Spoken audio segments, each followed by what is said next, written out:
life I've barely spoken.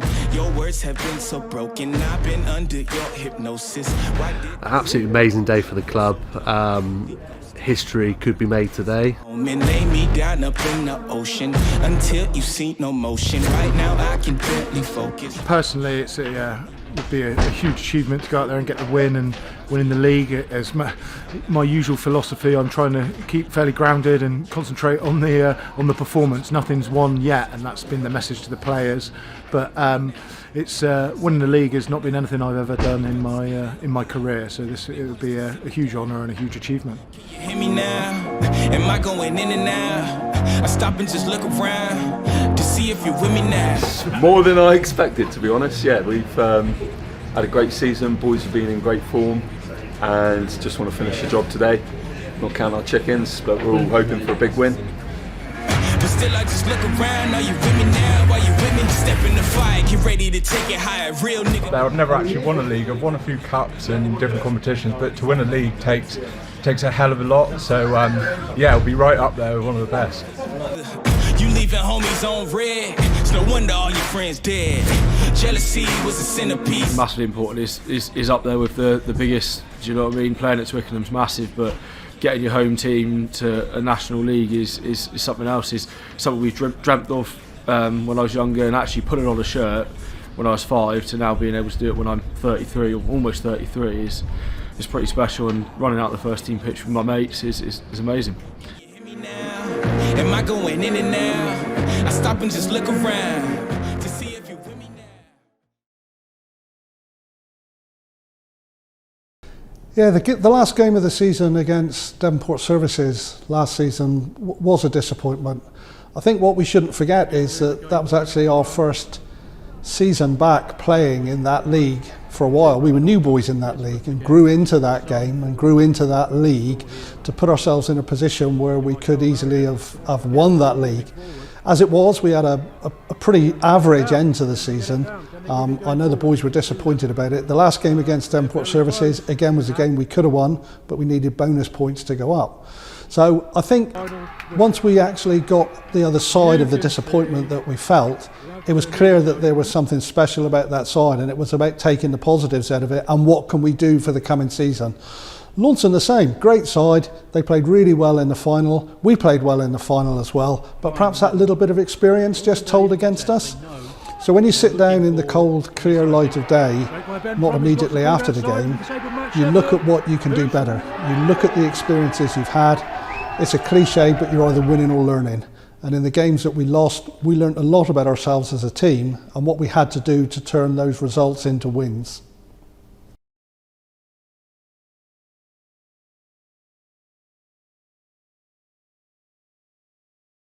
I think every season's new, really. You hope to do it. You can't be sure you'll do it because you're never quite sure what everybody else is doing in their training and what kind of players they've recruited. So for me, every season starts on an even keel. You want to continue in the vein that you did the previous season.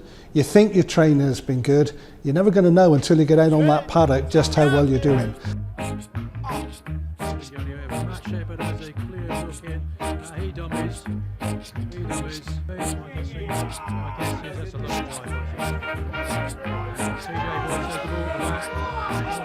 To get over, Noah Marriott's controlling it.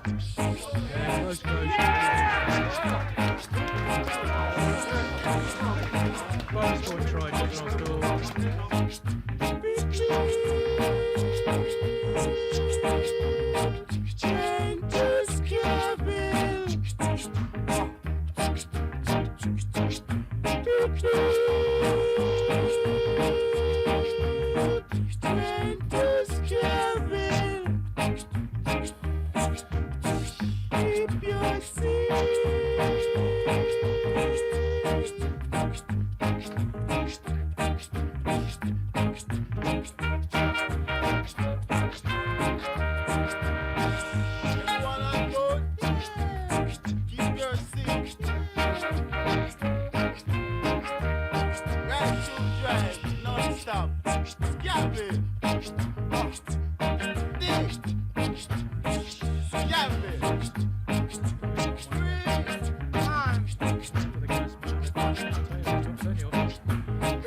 those results really encouraged us and showed us that the training we put in and the way we'd adapted our game was working. So yeah, I guess after those 4 games, you had the inkling that we were on the cusp of something special, but it's a long season.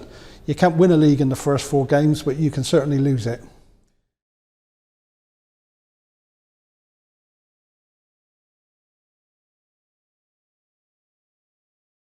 I think for us, we took a lot of positives out of that result.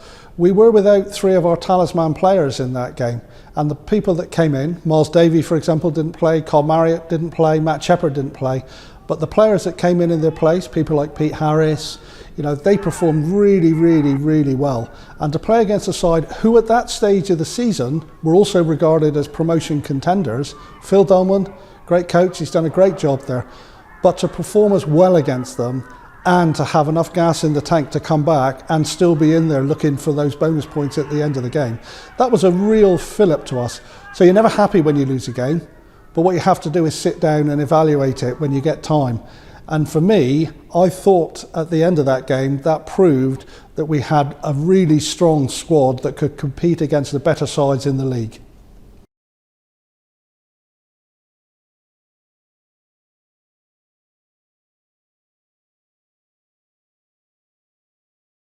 Oh, they're great, aren't they? Cornish derbies, we love them. We love, and so do all the other sides really. Camels and Truro, they really love them. They always seem to be more intense. People always seem to talk about them more. The games always seem to be slightly more frantic when you play them.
Historically, we've got a pretty good record against Truro and Camels over the last 5, 6, 7, 8 seasons.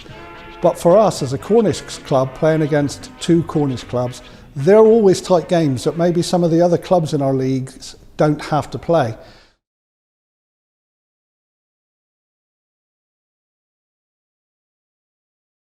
I've been asked that question before, and I think the answer is you probably don't plan on a long winning streak, you just plan on winning the next game. And then you look back and you think, do you know what, that's 13 games that we've won. And I think that's one of the keys to the way in which we perform this season. I know our coaches tend to block the season up into games that you're going to play and games that you're going to win, maybe 4 or 5 games at a trot. So you tend not to look too far ahead. It's a really strong league. If we're 10% down in one game and somebody's 10% up in one game, they're going to haul you over the coals. So while it's great to look back and think, do you know what, that's 13 games that have gone, and I know it's a cliche, but it's true nonetheless, you are always trying to win the next game.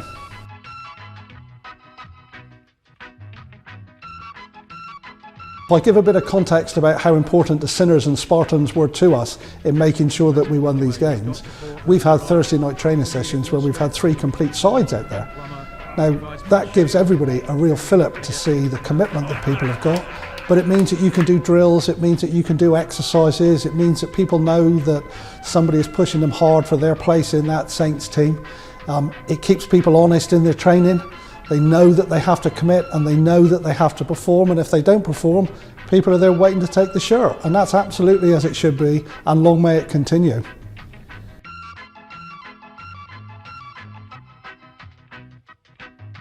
The style of play that we've always wanted to play is an open, fast, attacking type of game, but to play that you need all the bits of the jigsaw to fit together.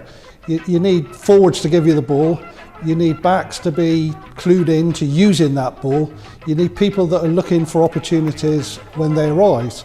And while it's the backs who often get the plaudits for scoring the tries, the forwards play their part as well. There's that old cliche where people say forwards win games and backs decide by how many points you win games. So was that the style we wanted? Yes, but really it has to be an 18-man game. It has to be forwards giving backs that ball and then supporting and recycling. And I think what you've seen as well as a style of our play throughout the season is the pressure that we exert on sides throughout the whole of the game. There have been games when maybe after 60 minutes it's been really close, but in the last 20 minutes we pulled away because of the fitness and because of the commitment and determination across the whole team to do it, and their confidence in their ability to deliver over an 80-minute game.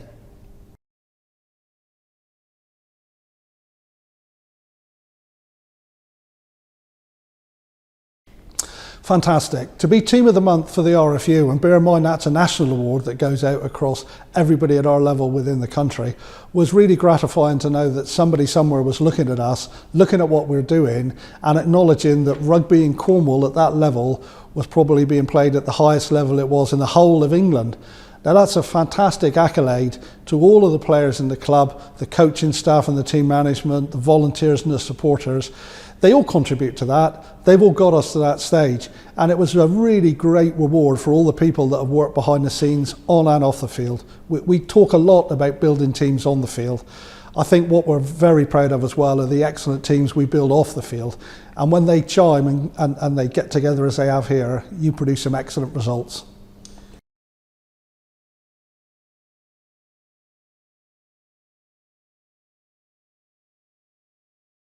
I think when we went to Crediton, people were saying that it was a pivotal point of the season. There was only a few games to go. We could have really taken the title if we performed in that game. But we always knew that Crediton were going to be up for a good fight. They've performed well against us over the years. They've played well in the league. They play a different style of game than we play. They played a really aggressive, high pressing game. And on the day, there's no doubt that they deserve to win. We had the possession, we had the position, but you know what? There's more than one way of winning a rugby game. And I've got no problem in taking my hat off to Crediton and saying they did really, really well. I think the important thing for us was, how do we react to that? You know, how do you get up? What do you do next? How do we get our heads back on? Because it was still very much in our hands. And the temptation to come away from that, a game that I know the lads were disappointed to lose, and there's no doubt we could have won it, but to come back and regroup was fantastic, and they did that brilliantly.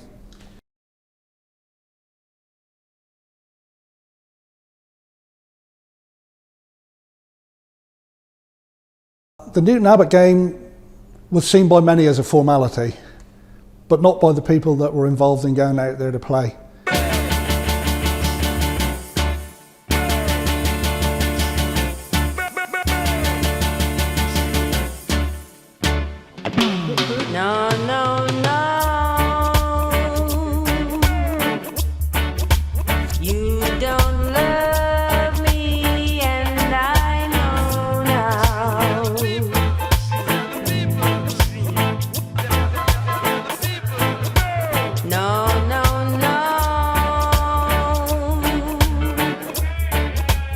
We've talked before about performing in each game and if we're 10% off and they're 10% on, then it's going to be different.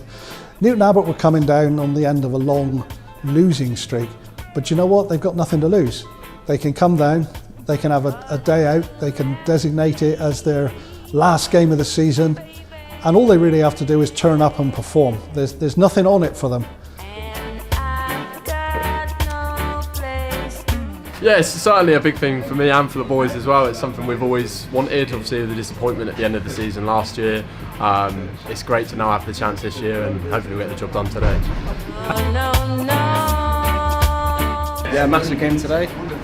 We've been training hard throughout the week, so I've been away for a couple of weeks, so it's good to be back. And yes, it means a lot to the lads because obviously it's promotion, so we need it.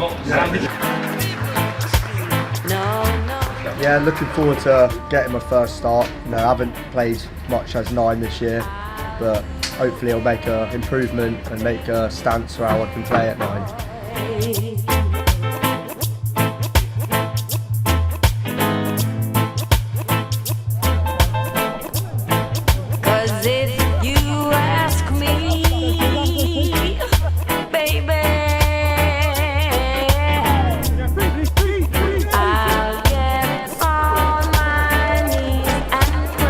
For us as a club, we had to perform in front of our crowd. We wanted to do ourselves proud in the way we performed and the type of performance that we put on. Definitely a banana skin, definitely a banana skin. And I think, again, a sign of how through the season we've concentrated really hard on just taking it one game at a time and continuing to turn up.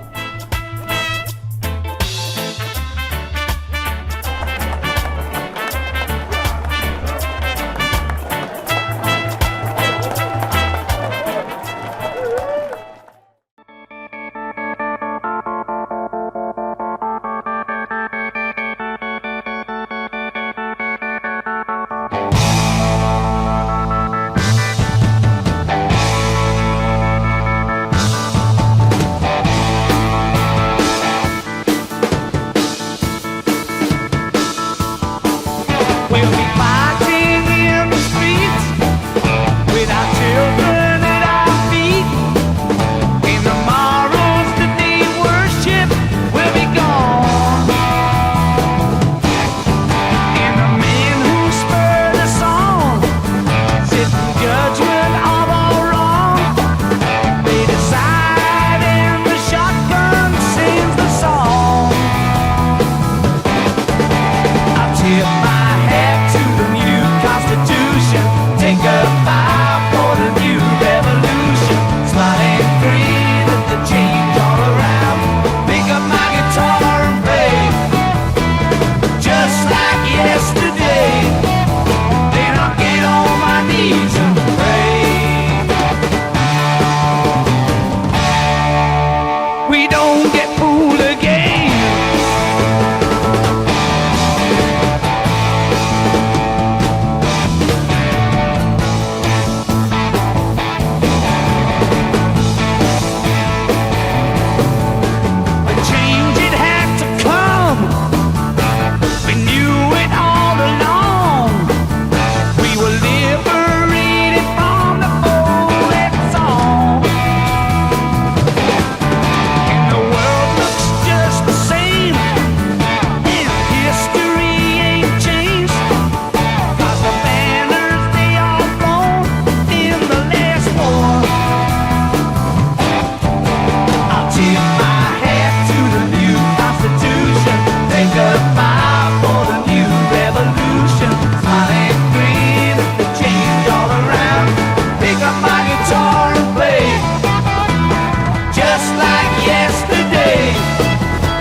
and the lads did it again against Newton Abbot.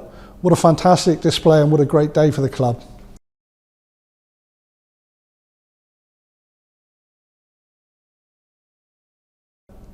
No, I wasn't part of that.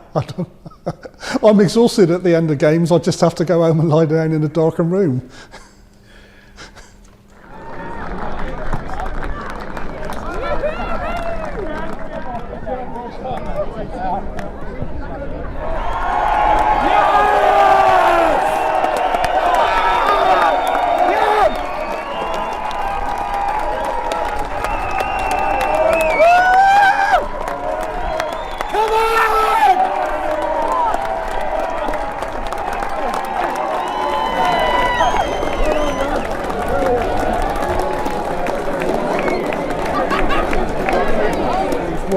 What a season, okay, that's like one job done, okay, so we can enjoy next week, enjoy tonight, and just, wow, it's not like, I don't know, yeah, but we've got more to do just as well, but just awesome, boys, thank you, what an achievement, game to go, and what squad, this group, boys here, 1 to 18, boys at Saltash, boys down at Falmouth, okay, it's for everyone, boys running the line, everyone involved.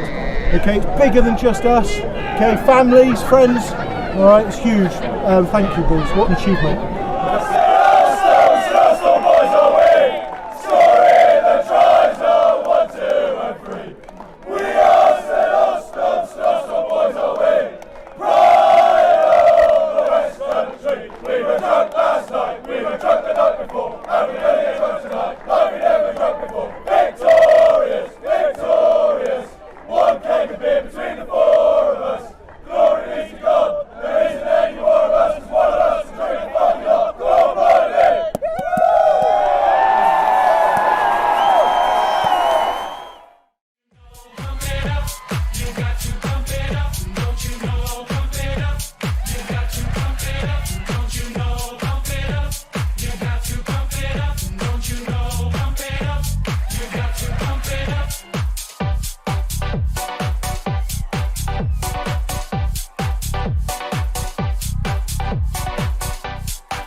Each club is very unique, but I think there's something very special here at St Austell. Excellent facilities, and the focus on mini juniors and youth is excellent.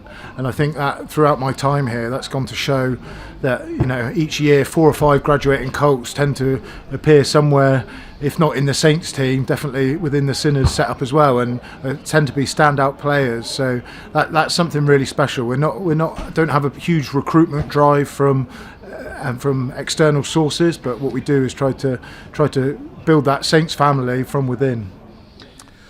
Well, I joined St Austell in 1985, I think it was. It was the last season at Cornwall Road, and I think the first 2 or 3 seasons after that we were a nomadic side as we waited for Tregorrick Park to rise from the farmers' fields above the town, and I went on to play nearly 300 times for the club. It's a fantastic club. It's been part of my life for a long time. I have friendships that have sustained 40 years with people that I'm still very close to today, and it just underlines what a special place St Austell RFC is. And what I'm thrilled about is I see the same feeling for the club, the same ethos of camaraderie and commitment to each other amongst the current squad. There is no doubt that this current Saints team is the best squad of players that St Austell's ever had, and it's shown by the fact of their promotion this year.